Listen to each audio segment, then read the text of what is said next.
SEA Games di Vietnam akan resmi dibuka 12 Mei nanti. Ini adalah ajang multi cabang kawasan pertama yang diadakan di Asia pada masa pandemi. Pada SEA Games kali ini, Indonesia mengirim atlet dengan jumlah yang lebih sedikit dibandingkan sebelumnya.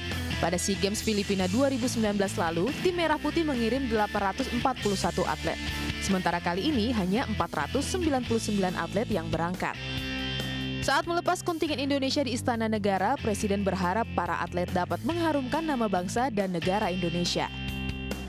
Jokowi sadar terdapat pengurangan yang signifikan soal jumlah atlet yang berpartisipasi.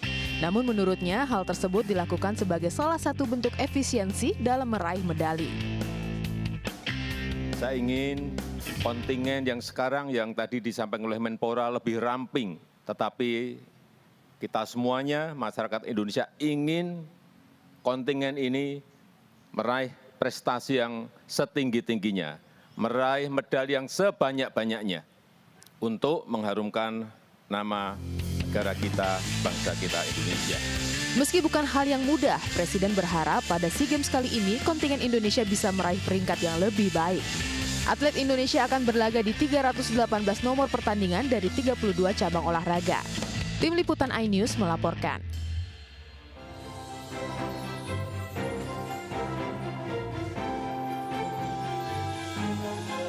Pemirsa, Presiden Joko Widodo meminta para atlet untuk berjuang secara maksimal demi mengharumkan nama bangsa dan negara. Tidak hanya itu, Presiden berharap prestasi Indonesia lebih baik dari SEA Games sebelumnya. Jokowi menyebut kali ini semua ingin agar SEA Games ke-31 di Vietnam, Indonesia bisa masuk ranking ketiga, 2, atau 1. Saya Jatur Atma, Anda menyaksikan MNC News Prime.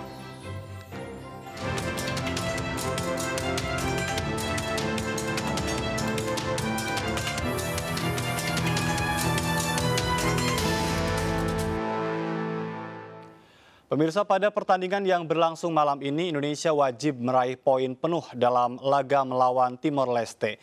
Sintayong meminta semua pemain mengevaluasi diri masing-masing atas performa buruk melawan Vietnam di laga perdana. Skuad Garuda fokus menghadapi laga melawan Timor Leste yang digelar malam hari ini. Timnas sudah berlatih di lapangan dengan kualitas rumput yang jauh lebih baik. Pada latihan kali ini, Timnas memperbaiki sentuhan-sentuhan baik pada passing maupun penerimaan bola. Sintayong meminta semua pemain mengevaluasi diri masing-masing atas performa buruk melawan Vietnam di laga perdana.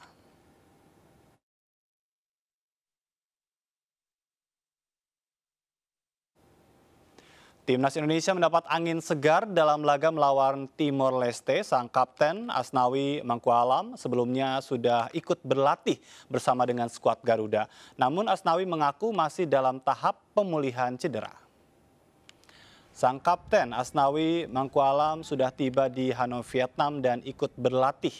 Namun kebugaran Asnawi diragukan akibat mengalami cedera dalam laga terakhirnya membela Ansan Greeners di Korea Selatan. Asnawi pun membenarkan hal tersebut meski sudah ikut berlatih. Bek kanan andalan coach STY ini masih dalam tahap pemulihan cedera engkel. Asnawi berupaya agar bisa ikut bermain malam ini melawan Timor Leste. Kehadiran Asnawi diyakini mampu mengangkat mentalitas dan semangat besar skuad Garuda.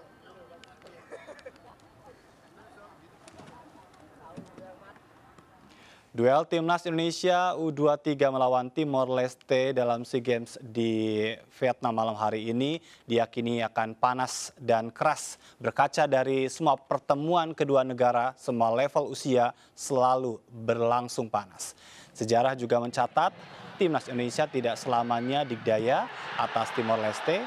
Pada 2010 lalu misalnya tim U16 takluk 0-2 dalam laga semifinal Piala AFF. Ini kekalahan pertama Indonesia dari Timor Leste.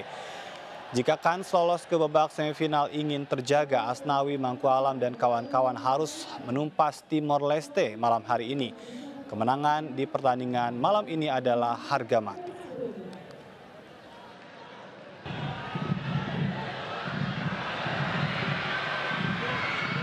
Pemirsa, sebanyak 499 atlet siap menyabet medali emas dalam ajang SEA Games ke-31 di Vietnam. Meski jumlah atlet yang diberangkatkan berkurang dari ajang sebelumnya, Menpora berharap para atlet tetap bisa melakukan yang terbaik untuk Indonesia. Bertempat di Hall Basket Gelora Bung Karno, kontingen Indonesia yang akan berlaga pada perhelatan ajang SEA Games ke-31 di Vietnam dilepas Menpora Zainuddin Amali.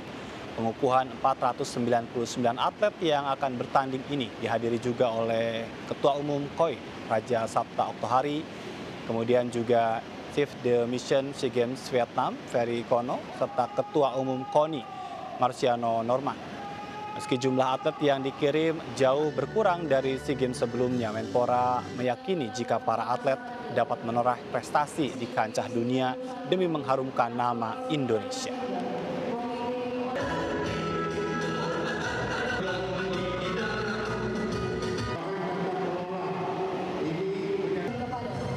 Indonesia selektif dalam mengirimkan atletnya ke SEA Games Vietnam 2022. Kabarnya hanya yang berpeluang merebut medali yang dikirim ke ajang multi-event terbesar Asia Tenggara tersebut. Presiden Joko Widodo berharap Indonesia masuk 3 besar. Seberapa siap kontingen Merah Putih mewujudkan harapan itu? Sudah bergabung bersama kami melalui sambungan Zoom Menteri Pemuda dan Olahraga Republik Indonesia, Pak Zainuddin Amali. Selamat malam, Pak. Ya, selamat malam. Salam olahraga. Salam olahraga. Terima kasih atas waktunya. Pak, kami ingin langsung saja ke yang pertama, ini bicara tentang harapan Presiden Republik Indonesia bahwa Merah Putih bisa masuk 3 besar. Namun kabarnya ini bukan target pemerintah. Jadi kalau bukan target, apa sebetulnya dan seberapa besar peluang Indonesia menduduki posisi terbaik di SEA Games kali ini?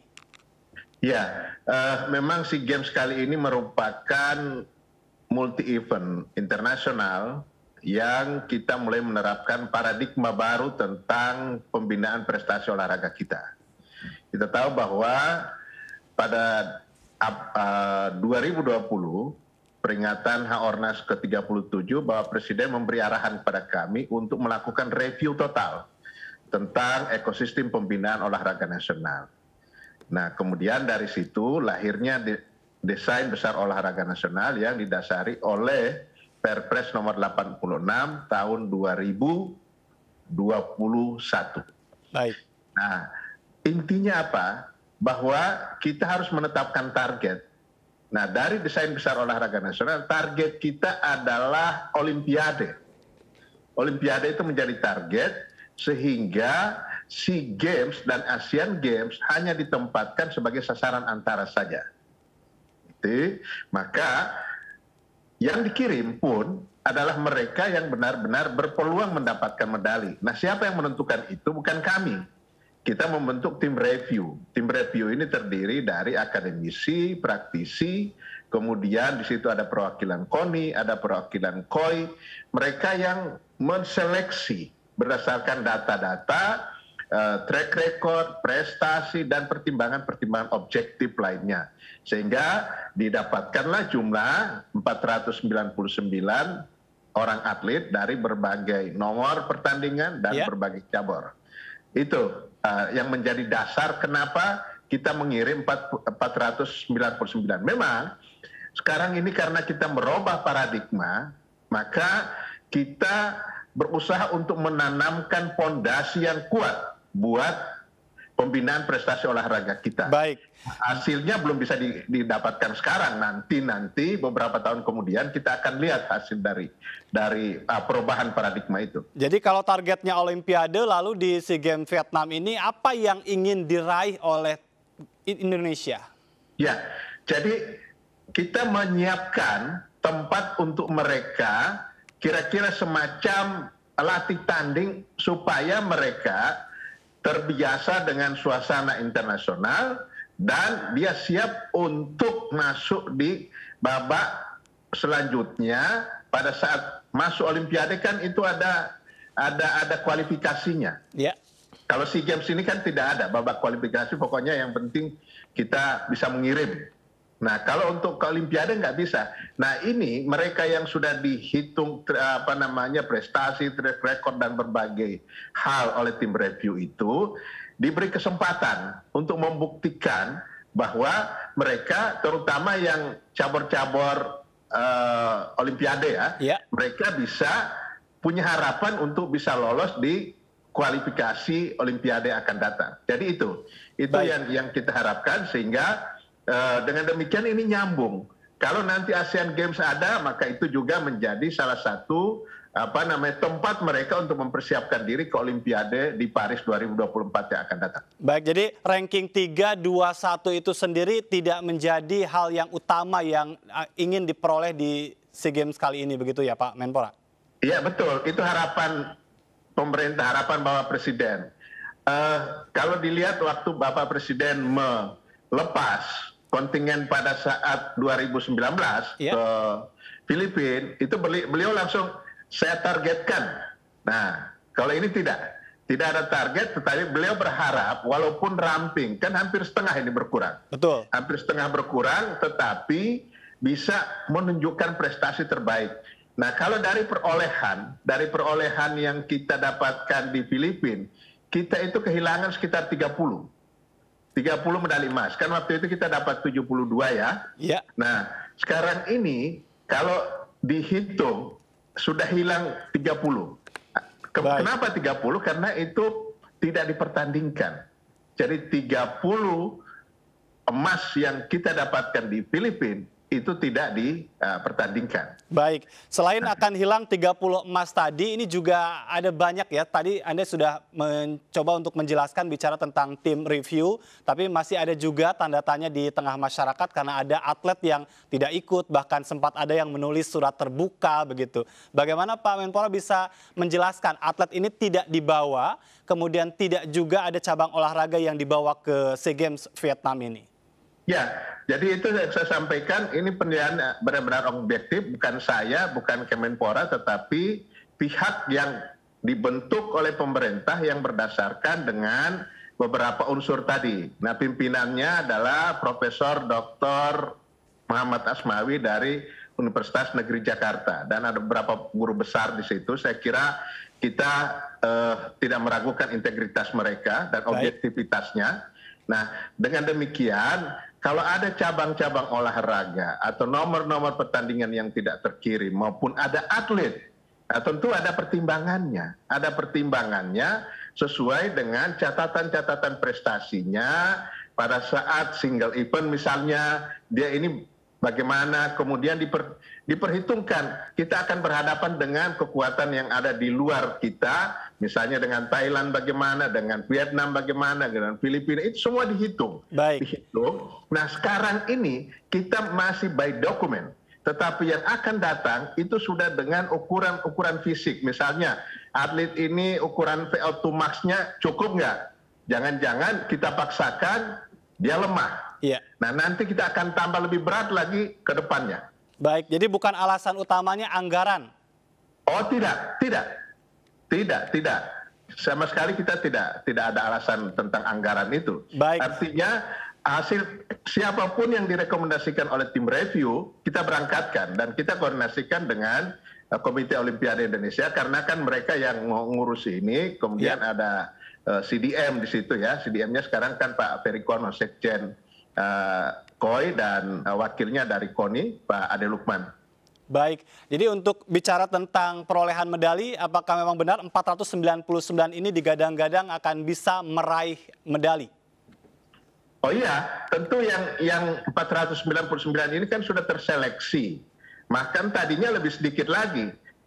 Awalnya itu kita ukurannya mana yang memungkinkan untuk emas saja. Baik. Tetapi setelah kita lihat peluangnya, oke, kita perak pun oke, kemudian yang lain-lain, yang penting di dalam catatan rekornya, dan setelah kita perbandingkan dengan kekuatan negara-negara yang akan dihadapi, ini memungkinkan untuk dapat medali. Sekaligus saya sampaikan tadi, ini sebagai pemanasan mereka ikut kualifikasi untuk Olimpiade yang akan datang. Baik, tapi saya juga ingin clear, Pak Menteri, ini bicara tentang merah putih, benar ya bisa berkibar pada saat kita mendapat emas di SEA Games 2022 ini? Insya Allah, ini pasti kaitan dengan wadah ya. Betul. Ini saya jelasin sekalian deh. Jadi begini, pada saat kita mendapatkan sanksi 1 tahun, kan kita kerjakan itu. kita selesaikan dalam waktu kira-kira 3,5 bulan. Iya. Saya bentuk tim dipimpin oleh Bapak Raja Sabta Oktohari, Ketua Umum Komite Olimpiade Indonesia. Melakukan diplomasi dan lain sebagainya, dan kita memenuhi semua, kemudian sanksi itu dicabut. Tetapi kita diberi waktu untuk membenahi apa yang ada di tempat kita dalam beberapa waktu yang ditentukan. Iya. Nah sekarang ini kita sedang menyelesaikan itu. Saya kemarin rapat kembali, walaupun sebenarnya ini pemerintah ini sudah tidak boleh ikut campur di dalam lembaga independen ini, tapi mau nggak mau karena ini nanti urusannya terkait dengan merah putih, dengan lagu kebangsaan. Betul. Ya saya akhirnya tetap undang mereka. Tim yang saya bentuk waktu itu Pak Raja Sabta Oktohari, kemudian dengan pengurus anti doping kita dan beberapa dari kita untuk memastikan apa yang sedang ditunggu oleh WADA. Misalnya WADA ini kan mempertanyakan regulasi kita, Baik. undang-undang di mana tempatnya tentang anti doping. Nah itu sudah memang di dalam Undang-Undang 11 tentang keolahragaan itu sudah, cuman mereka minta lebih rinci lagi. Baik. Berarti kita harus siapkan PP-nya dan lain sebagainya. Insya Allah SEA Games tetap merah putih dan lagu kebangsaan Indonesia Raya bisa berkibar. Itu yang kita nanti, dan tentu bagi para atlet ini bonusnya seberapa besar untuk SEA Games ini. Tapi nanti dijawabnya. Kita jeda terlebih dahulu, Pak Menteri. Tetaplah bersama kami di MNC News Prime.